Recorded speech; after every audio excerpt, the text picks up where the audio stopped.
Hi guys, so today it's April 29th, it's a 24-hour Dewey Readathon, which I just kind of figured out was today. I thought it was gonna be tomorrow for some reason, but I just figured it out just in time for when it started. But I'd already planned to make a few videos, one of them being tips for readathons, which I also kind of like put together thinking about it for myself for this readathon, so I thought I would just quickly make this video and then get reading.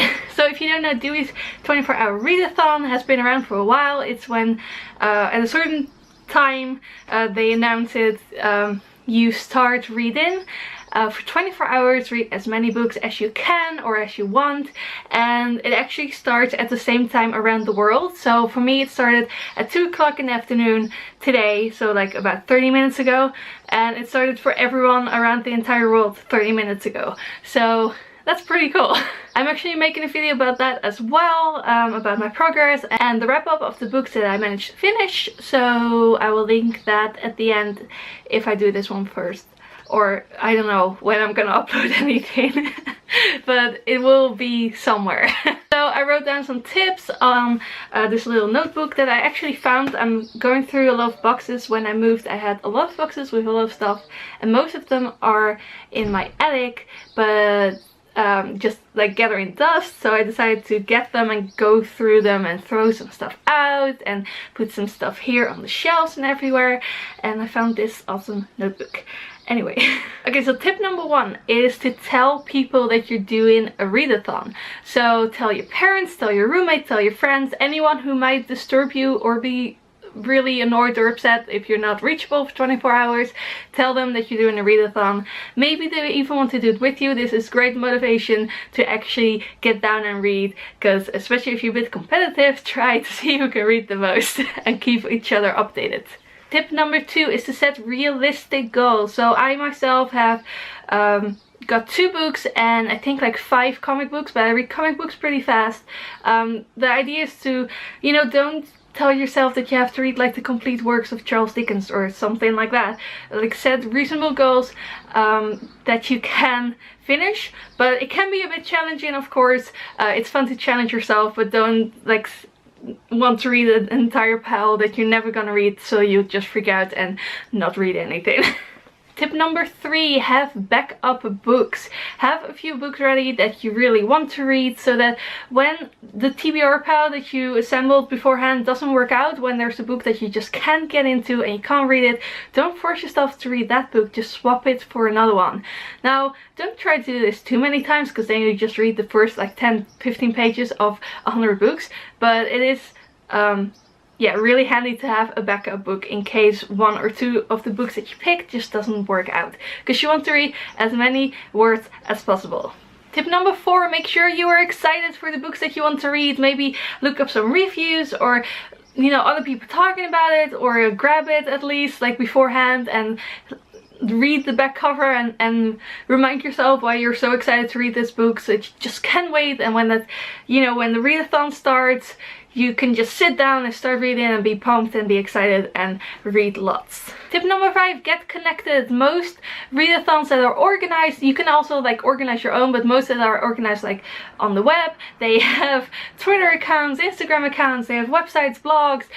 Get connected with other people as well. Search the hashtags and see what other people are reading and get motivated and start conversations. Of course, this is something you have to do like mostly beforehand and then sparingly during the readathon, because otherwise you'll just find yourself on the internet constantly.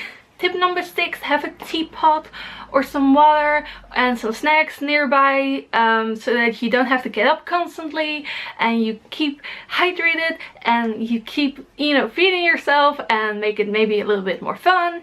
So yeah, I have my owl mug. It's currently filled with water, but it's gonna be filled with tea very soon, when I'm gonna sit down comfortably on the couch and start reading. Tip number 7, I think, is to find that comfortable spot. So for me it's gonna be the couch, and I have my bed. My room is kind of a mess right now. Like, this is okay, but here there's piles of stuff, and then on my bed is some stuff and there's stuff, because yeah, like I said, I'm sorting through boxes, and so my room is not like the most tranquil place right now. I was planning to clean it up a bit for tomorrow, but the readathon happened to be today, so I'm just gonna sit on the couch downstairs. My brother isn't home, so I'm home alone, and I'm just gonna light a candle, get some tea, and get comfortable with a blankie and just read. Tip number 8, switch between books to avoid slumps. So you're gonna have multiple books that you want to read. You don't have to switch, obviously. Like if a book is going great and you're just going through it and you want to read more, keep reading it. But if you find yourself kind of like reading less and less, or maybe reading the same page over again, or maybe, you know, it's just a bit too much and you just want a break from that book for a moment, just switch to another book and read like part of that and then switch back again. Just switch back and forth if you feel the need to avoid a reading slump. Tip number 9 is to get rid of distractions. If you can't handle your phone being there because you have to check it every second, just leave it in another room or put it on quiet, or unplug your phone if you're still old school. Don't have your laptop nearby, you know, like don't have the TV on. Just get rid of distractions so that you can read. And tip number 10 is the last tip, is to take breaks. Take like plan short internet breaks so that you can keep updated and motivated and tell your friends what you're reading and see what other people are reading, but keep it a certain time limit, like for instance 10 minutes every 2 hours or 5 minutes every hour or something like that, whatever you need. Or maybe like a short comedy series break, but tell yourself you can only watch one.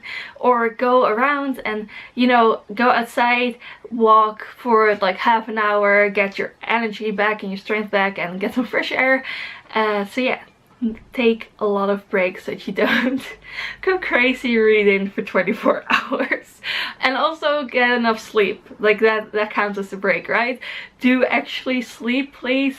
Or unless you're one of those people who don't need it. I need a lot of sleep, so I'm planning to just go to bed at a regular time. It's actually really important for me right now because I have this like sleep schedule that I'm still trying to stick to. But yeah. But most importantly, I guess that's tip number 11, is to just have fun and enjoy your readathon. So this isn't going to be online in time for the readathon, the Dewey readathon. I was planning to put it up online like a few hours beforehand, but I can't now because it's already started. But you know, there's going to be plenty more readathons, and some of these tips you can just use to read in general. And yeah, just have fun, enjoy, read as many books as you can. And yeah, I will see you soon with another video. Please leave me a comment with your own tips. If you have some tips for me that work wonders for you, I'd love to read them. Bye!